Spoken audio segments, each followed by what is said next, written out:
Hi and welcome to Terry Talks Movies. This time around I'm doing Mad Scientist. It's a science fiction Saturday. I'm going to do Mad Scientist. Now we all like mad scientists in movies. For my money, the best mad scientist in movies has to be Dr. Pretorius in 1935's The Bride of Frankenstein. Do you like gin? It is my only weakness. To a new world of gods and monsters. Ernest Thesiger really nailed the weirdly otherworldliness of a mad scientist, but I've got two other ones in today's video which are both interesting.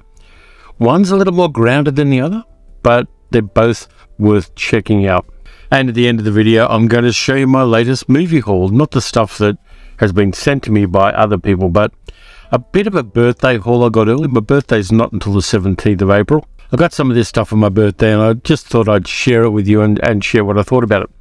So let's get started in reverse chronological order with Stuart Gordon's 1985 Re-Animator, starring Bruce Abbott, Jeffrey Combs, or Combs probably, and Barbara Crampton, and also David Gale, doing a very unusual role which some people say led to his wife divorcing him, which is a little bit extreme. If your wife divorces you for the things that David Gale does as an actor in Re-Animator, then the problem preceded him getting that role. Re-Animator is basically the story about Herbert West, played by Jeffrey Combs. Let's just call him Jeff. So Jeff plays Herbert West, a medical student. This, of course, is based on an H.P. Lovecraft story, Herbert West, Re-Animator. And because Lovecraft died early, he dropped into the public domain just in time for the VHS revolution. And Stuart Gordon, who had started the Organic Theatre in Chicago, which kick-started the theatrical careers of people like David Mamet, decided he wanted to make a horror movie. He got together with a guy called Brian Usner, who arranged the financing, and they sat down and watched tons and tons of horror movies and decided what they were going to make and how they were going to make it. Bruce Abbott, a hero, playing a guy called Dan Kane, a medical student whose girlfriend Megan Halsey is played by Barbara Crampton, who ended up being one of the great screen queens at the end of the 20th century. His supervisor is Dr. Hill, played by David Gale, who, as the movie develops, has a very unhealthy crush on Megan, which is creepy as hell even before he gets decapitated. Spoiler. Dan needs a roommate, so he gets another one of the medical students there, Herbert West, played by Jeff, who got kicked out of university at Zurich for resurrecting a dead guy, because apparently that's frowned on in medical circles, but only when that person turns into a maniac zombie, because apparently there's something in the Hippocratic Oath about don't make rabid zombies. And he stepped over that line, got the sack from there, ended up in Miskatonic University in Arkham, Massachusetts. Now, West isn't a people person. He's dismissive of Dr. Hill's work. He really has like zero emotional intelligence. Dan's cat goes missing and ends up in Herbert West's bar fridge, and Herbert West resurrects the cat, which turns into a raving maniac because dead cats don't like being resurrected. There's a bit of a transgressive thing for here that I find really icky, because they used a real dead cat in those scenes. Not the ones where it was resurrected, but the ones where it's in the fridge. And for me, that, even for 1985, is a bit ick. Yeah, you can kill people, you can cut the heads off university professors, but leave the cats alone. Don't be a prick about cats. So Rufus the cat gets resurrected once and goes mad, and then it dies again, and then Herbert West resurrects it so he can show Dan that his glowing green formula works for resurrecting mammals, let's say. Herbert resurrects a corpse who's a big muscle guy, which is probably not the first kind of person you want to resurrect, particularly given the fact that your previous resurrectees turned into mad people. He was played by a guy who was actually Arnold Schwarzenegger's stunt double in The Terminator. So he's kind of ripped, and he goes totally crazy, breaks out of the room and kills Megan's father, who was one of the administrators of the university. Herbert West resurrects him, and things don't go well there. And Dr. Hill finds out. Dr. Hill's not happy either, because apparently even somebody as sleazy as him doesn't think that resurrecting dead people is a good idea when they have no table manners afterwards. So Herbert West kills him by cutting his head off with a spade, and then decides to resurrect the head. Unbeknownst to him, there's some kind of psychic power that Dr. Hill has, where he can control his decapitated body. He knocks Herbert West out and starts going a bit rogue. Meanwhile, Megan is, she's upset that her father's turned into some kind of lunatic, not knowing that he's been resurrected. He ends up in a padded cell, but Dr. Hill starts using him as a kind of henchman for his own nefarious plans, which include kidnapping and assaulting Megan in a very unusual way. Now, you know it. If you've seen the movie, you'd know it, but I'm not going to describe it here except to say that while he doesn't have bad taste in women, he's definitely not even in the friend zone. It's 1980s transgressive ickiness. It transgresses normal transgressive ickiness in the same way that Joel Reed's Blood-Sucking Freaks did, but with much higher production values and better actors. Now, I've got a lot of fondness for Re-Animator because it is in that sweet spot when I was renting 10 for $10 from local video stores. I didn't tend to go to Blockbuster and those big ones, Video Easy and places like that. I didn't particularly like those. I like the little niche, individually owned video stores, which would always stock in the good stuff, things that Roadshow were putting out, for instance, and Palace and a whole bunch of other companies here in Australia. There was a lot of content coming out. There was a lot of sleazy horror movies coming out. It was a wonderful time to be a fan of horror films and of science fiction films. Re-Animator is definitely science fiction within the horror context. And the movie ends with things going pretty bad for pretty much everyone. The movie is also immensely entertaining. The weak spot in this one, if there is one, is Bruce Abbott playing Dan. He doesn't have the presence to play the leading character in this kind of movie. He tends to be kind of reactive. Maybe that's in the script, but your leading man needs to be a little more full on in these kind of things, whereas Jeffrey Combs is fantastic as Herbert West. He's over the top. He's mad as a cut snake. And he definitely has no boundaries, which puts him up against Dr. Hill, who also, in his own way, has no boundaries. The battle between them becomes the focus of the movie, whereas the hero-heroine dynamic is very much kind of in the back seat for most of the film, as the splatter and gore effects start going really, really interestingly. Now, this was an independent production. It has a great independent feel about it, where there isn't somebody looking over your shoulder saying, no, you can't do that. And it definitely shows in the film. And it's transgressive in a lateral way where you can't really predict what's going to happen, but you're fully on board with it when it does. Of course, there were 2 sequels to the film, neither of which is as good as the first one, but they're all worth checking out. You could do a really interesting triple feature, sitting back on a Saturday night with your popcorn and beer and just having a great time. The Umbrella's release of this is great because it does have extras.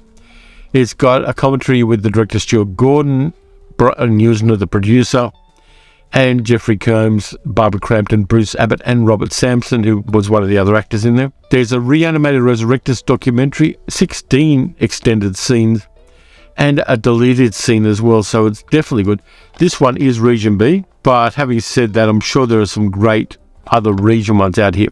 This one's a few years old now, and Umbrella's been putting out this kind of stuff for decades now. They're actually on 20 years this year of putting out movies, first on VHS and then, of course, on DVD and then Blu-ray. And now they're upping the game to 4K. And they are just wonderful at delivering the goods for horror and genre fans in Australia. Moving on to the second, older Mad Scientist movie. This is the Region A one, and it's Kino Lorber. I think if an Australian company can get the rights to this one and put it out, a lot of fans are going to like it. It's got a script by Ray Russell, who did a lot of things for Corman in the 1960s, directed by Roger Corman, and it stars Ray Milland, Harold Stone, John Hoyt, Don Rickles, and Diana Vandervis, the man with X-ray eyes. This is one of the late night movies that I saw when I was a kid and loved. Saw it in black and white, but in colour. It pops. It really does have a beautiful look about it. And this is another one of those movies in the 1960s where Roger Corman bit off more than he could chew and chewed like buggery to make it work. Ray Milland was an interesting actor. He was Welsh, and in 1945 he won the Best Actor Oscar for playing an alcoholic writer in The Lost Weekend. But by the 1960s, he really didn't like acting. He didn't want to do it. He spent a lot of time in Europe with his wife, only really acted when he needed to. In the late 1950s, he did an American TV series called Markham, which was very popular. But as far as making films were concerned, he did it reluctantly. But in the early 1960s, he did some interesting projects. He did Panic in Year Zero, which he also directed, which is a low-budget, post-apocalyptic atomic war kind of movie, which may well have started the Doom Prepper movement. In this one, he definitely delivers as an actor. He plays James Xavier, a surgeon and physician who is experimenting with hormones, drop it into his eye, which enable him to see much further into the spectrum of the visual spectrum than normal people. He can see as far as X-rays and gamma rays, and he's one of those scientists who's passionate about it. He knows it will help people. In fact, we see him stopping another surgeon, played by John Hoyt, from making a mistake in surgery on a young girl. The diagnosis is slightly off, and Dr. Xavier takes over from John Hoyt's surgeon in order to save the woman's life. This, of course, gets him a malpractice suit. He becomes a pariah. He loses his funding for his research and becomes a sideshow mental act, Mentalo the Mentalist. Now, the guy running the mental act is played by Don Rickles, and he is a piece of shit. He's greedy, he's nasty, and this is a really good, solid acting role from Don Rickles, who in real life apparently was a pussycat, but he had that persona of being sardonic and sarcastic. And in X, The Man with X-Ray Eyes, he takes it that extra level into an intense psychopathic selfishness. Shows that Don Rickles did have some solid acting jobs. Of course, there's got to be a romantic female lead, played by Diana Vandervis. Her name's Diane, and she's also a surgeon. And she gets to do some interesting things, and she's kind of there to ground Xavier and to try to help him. But he's driven. He really is kind of on that road to finding out how far he can take this and not stopping. And cumulatively, his eyesight improves in ways that are horrible. This has got to be the first movie in history where the improvement on someone's eyesight is a totally negative thing. Now, Don Rickles' character Crane finds out that Dr. Xavier's on the run, and he decides that they're going to up their game by becoming a healer in the city where there are many more people. Even though Dr. Xavier can't heal people, he can only diagnose. He becomes popular as a kind of backstreet where he diagnoses people's illnesses so they can then go to the hospital and have them cured. And Crane decides that this is going to make them a fortune. Doesn't quite work out like that. In the scenes in the carnival, you get Dick Miller and Jonathan Hayes, who are both in Little Shop of Horrors, playing a couple of hecklers in Mentalo's Mental Act, which is kind of nice. Roger Corman brought them in for a bit of day work. There's even a character arc for the Dick Miller character, which is very interesting, as Dr. Xavier reads the documents the guy's got in his pocket. There's also the other scene, which was slightly titillating at the time, early in Xavier's arc as somebody who can see through objects. Diane takes him to a party of medical students, and suddenly he can see through everybody's clothing. So there's a little frisson of cringe there, but in context, Ray Milland was pretty good at doing light comedy. And it's the one moment we see a lighter moment with Xavier, even though it is kind of cringy. Middle-aged guy looking through the clothing of much younger people. Of course, Xavier wants to continue his experiments, and so they end up in Las Vegas. And that then leads to the ultimate tragedy and that very stunning ending for a 1960s movie where he ends up in a faith healer's tent. But the whole movie really works. For a start, there's some really great visuals at the start of the film. There is a prologue, which is on the Kino Lorber disc as well, which I don't think serves the movie very well. It's like a 5-minute prologue about the nature of the human senses, showing a whole bunch of B-roll footage of people. But on the whole, the movie can be seen several ways. It can be seen as someone taking slides too far, which I don't think it is. But for me, it's a metaphor for drug addiction in the same way that explicitly The Lost Weekend was about drug addiction. Xavier is addicted to finding out more about this incredible phenomenon that he has discovered, and he finds himself obsessed and unable to stop experimenting and trying to find ways of using this incredible breakthrough in positive ways. He's a mad scientist, but his madness is in his addiction to his experiments. Experimenting on yourself is something that the scientists have done all through history. In fact, the reason we don't have ulcers anymore is that an Australian scientist gave himself, basically swallowed the bacteria that causes stomach ulcers and then cured himself with a certain regimen of antibiotics. And that's why you don't see people with ulcers much anymore. Some guy experimented on himself and cured himself because he'd done his homework, he'd done his research, and then he went and did it. But of course, that is very much a different thing than the arc we get with Dr. James Xavier in this movie. And Ray Milland's skill as an actor is that the pain and the anguish the character goes through is real. It feels real and feels lived in. And Milland sells that really well. He may not have liked being an actor. In fact, he said, he didn't like being an actor, but it was the only thing he knew how to do. But I think he was a better actor than people give him credit for in a lot of things. He later went on to do minor roles in things like Frogs and the pilot episode of Battlestar Galactica. But I think that's a disservice to this guy as an actor. And in X, The Man with X-Ray Eyes, I think he really delivered more than Roger Corman could have expected. And Rickles did as well. It's just one of those 1960s science fiction movies that has something to say, says it well, gives us visuals on a low budget that carry what Xavier is seeing. In fact, there are a couple of really great point of view shots. There's one where the point of view goes into the back of Xavier's head so that we can then see what he is seeing.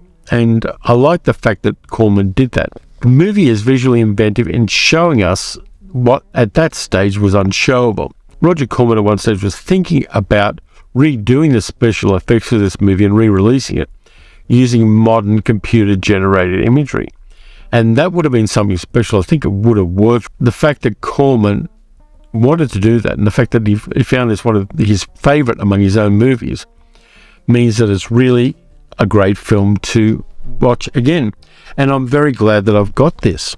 Going back and re-watching these movies from a modern viewpoint, whereas I first watched them in the mid-late 1960s as a kid, is really useful. And of course, they've got those iconic images of Xavier with the goofy eyeballs, which are really great. And I kind of like this cover art too. The cover art on this works well in that 1960s artist kind of style. So there are my two Mad Scientist movies. Now I'm going to show you now some of the things that I've picked up lately. Some of them are genre, some of them are science fiction, some of them aren't. This one is in their Beyond Genres series that Umbrella put out. I think they're discontinuing Beyond Genres as a sub-label, but they did put out a whole bunch of things. Isabella Gianni, Sam Neill, Possession. I've heard good things about this movie. I don't want to know more about it than I know now before I watch the movie. It's a Region B one. Interior cover art's a bit naughty, but I want to go into this one as cold as I can. I've heard that there's some weird shit that goes on in the movie, but I don't want to know more about it before I watch it than I do now. So I picked that up quite cheaply. At the moment, JB Hi-Fi is doing buy two, get one free. And that was part of the birthday haul. Now, I've been picking up some things on 4K because they're very cheap at the moment, and people are talking online about 4K dying as a physical media format, and things are coming out. But it seemed reasonable to get Star Trek The Motion Picture on 4K. I like the Star Trek movies, even though there was decreasing value in them after a certain point. And I am a bit of a Star Trek fan, much more than I'm a fan of other things contemporaneous to the Star Trek TV series. But this one I wanted to check out. It was very cheap. Again, buy two, get one free, so I'm going to give it a go. Doesn't look like there are extras on this one, but they have remastered everything with Ultra HD and high dynamic range. So I want to see how it looks on my 4K player, on my 4K TV. So I picked that up quite inexpensively. Now, I do have ordered, but I haven't got it yet, Maltese Falcon on 4K, because I've already got Casablanca, but I wanted the Maltese Falcon, and it's only just coming out now, and I'm looking forward to that. But I did get, with HDR again, Pulp Fiction on 4K. Now, I'm a big Tarantino fan.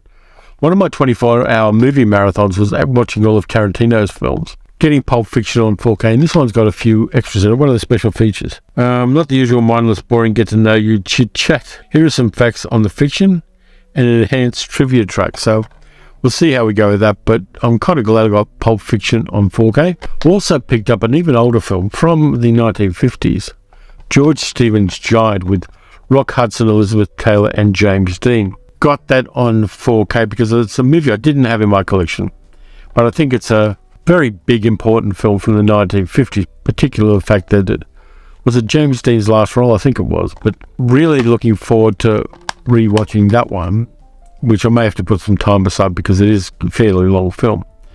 And I want to see how it looks on 4K because it's one of those big panoramic movies that really needed to be on 4K if you're going to have a home video release of it. The other movie from that period that I would like to see is Raintree County, the one with Montgomery Clift and Elizabeth Taylor. I don't think that's had a Blu-ray release, and if it has, it hasn't been a good one.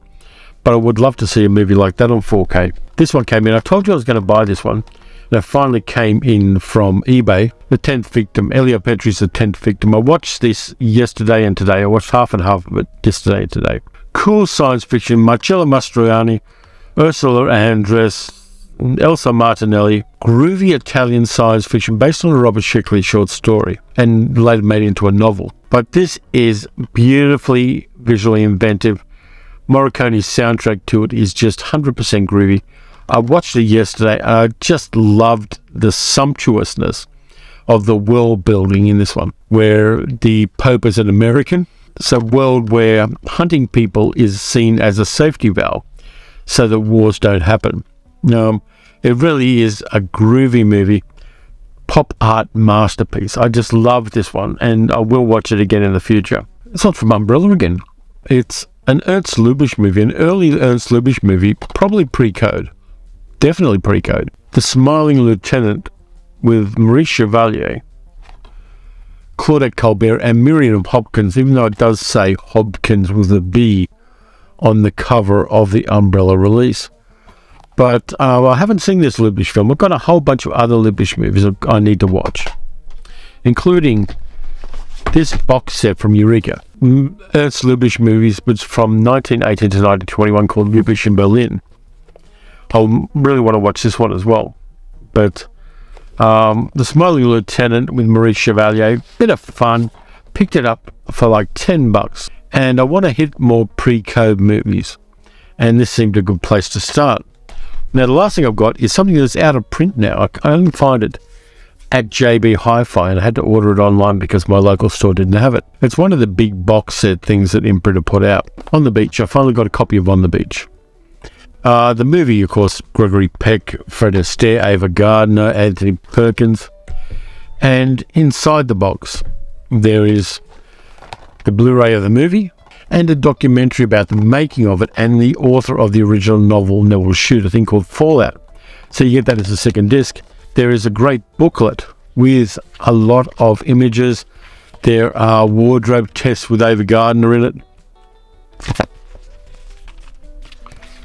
It's a nice little addition to this, and this one sold out fast for a reason. For a start, it's an Australian release about a movie which was shot here in Melbourne.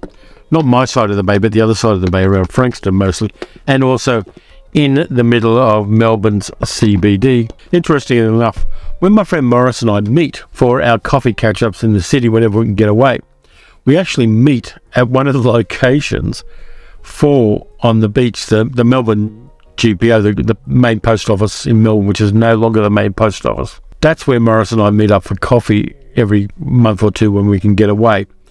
And every time I go there, I remember that this is one of the locations for On the Beach. But really nice box set from Imprint. Chunky as hell. If you want it, you may well still be able to get it by going to JB Hi-Fi's website. In fact, I'll put a link to it here. You may pay a bit for postage, but it's definitely worth checking out. So that's it for this time around. 2 Mad Scientist movies that are definitely recommended. A whole bunch of stuff I got, some of which is birthday presents that came early. and all of it worth watching. So, two things. The channel is trying to get to 10,000 subscribers by the end of the year. If you enjoy the channel and you haven't subscribed yet, please consider doing so. And you can also support the channel by donating at patreon.com/paleocinema. The other project I got, and I don't know whether it's going to get off the ground yet or not, is if anybody wants to send me branded beanies or baseball caps, I don't like mesh backs, but any other kind of baseball cap with something groovy on it, preferably not sports teams. The address is in the description on the video and on all my videos. And it'd be interesting to see what comes up, and I will add not only the Patreon supporters, but I will have a separate listing for hack donors for the channel. So if you can't donate through Patreon, feel free to send me a hat, a beanie, a baseball cap, something like that, and I will do a separate donor thing for the next 2 years of hack donors to the channel. So that's just an extra thing I thought might be a bit of fun, and will also keep my head warm. But anyway, that's it for this time around. Look after yourselves. Watch some good movies, watch some bad movies. Definitely hit some of those Roger Corman films from the 60s that really punch above their weight. And I'll catch you next time.